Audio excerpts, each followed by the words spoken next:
Solve the following problem completely. Which term of the arithmetic sequence for 1, -2, -5 is -32? So let's list down the given facts. We have the first term, a sub 1 equals 4. The common difference is equal to 1 minus 4, -3. This -32 is our a sub n. And in this problem, we are looking for n. So when the question says which term of the sequence, you are asked to find n. Since this is an arithmetic sequence, the formula involving this, okay, like for example, the nth term is this one. A sub n is equal to a sub 1 plus quantity n minus 1 times d. So we know a sub n, a sub 1, and d. And we can look for n. Therefore, -32 is equal to 4 plus n minus 1 times d, which is -3. Let's do this first. -32, let's transpose 4. It will be -4 is equal to n minus 1 times -3. Now we are trying to solve for n, so we must isolate this n. We must be able to remove this -3. But before that, let us answer -32 minus 4, and that is -36 is equal to n minus 1 times -3. Then we can now divide by -3 so that we can cancel here, and we are left with n minus 1 at the right side. And then -36 divided by -3 is +12.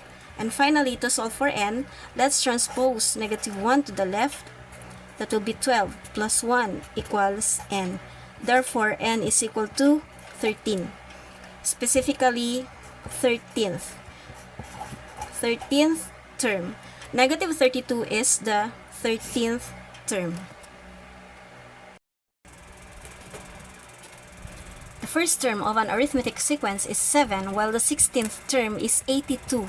Find the common difference of the sequence. So we have an arithmetic sequence. We are given that the first term, a sub 1, is equal to 7.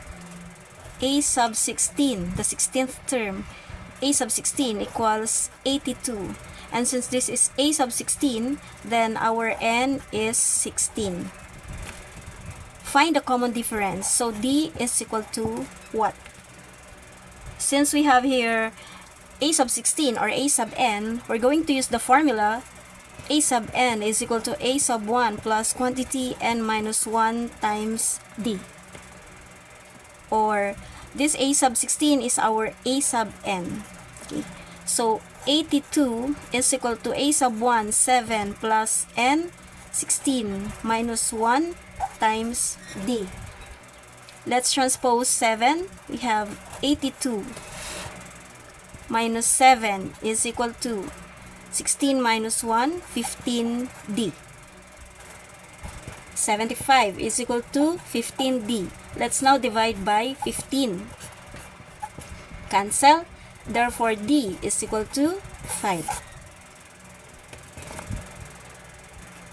Renz bought a car for 800,000 pesos. The car's value depreciates at 10% yearly. What is its value at the end of 5 years? In this problem, we can consider the original amount or the original value of the car, 800,000 pesos, as our first term. A sub 1 equals 800,000 pesos.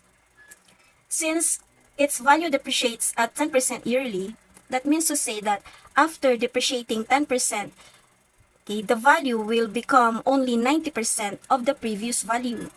So therefore, the common ratio is 90%, or so this should be in decimal 0.9, 0.90 or 0.9.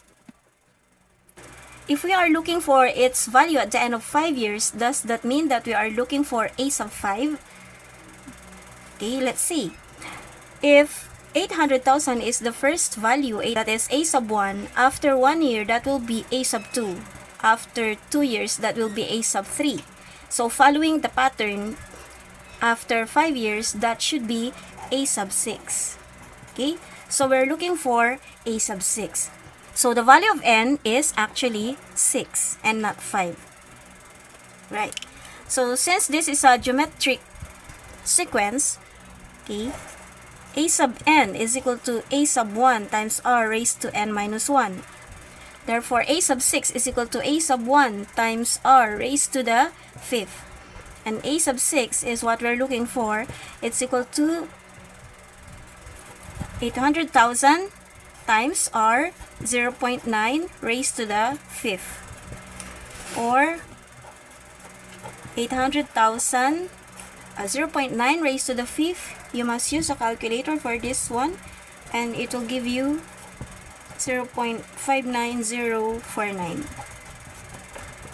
And if we multiply, we will get 472,392 pesos. So that is our a sub 6. So the car that Renz bought at 800,000 pesos will have a value of only 472,392 pesos after 5 years.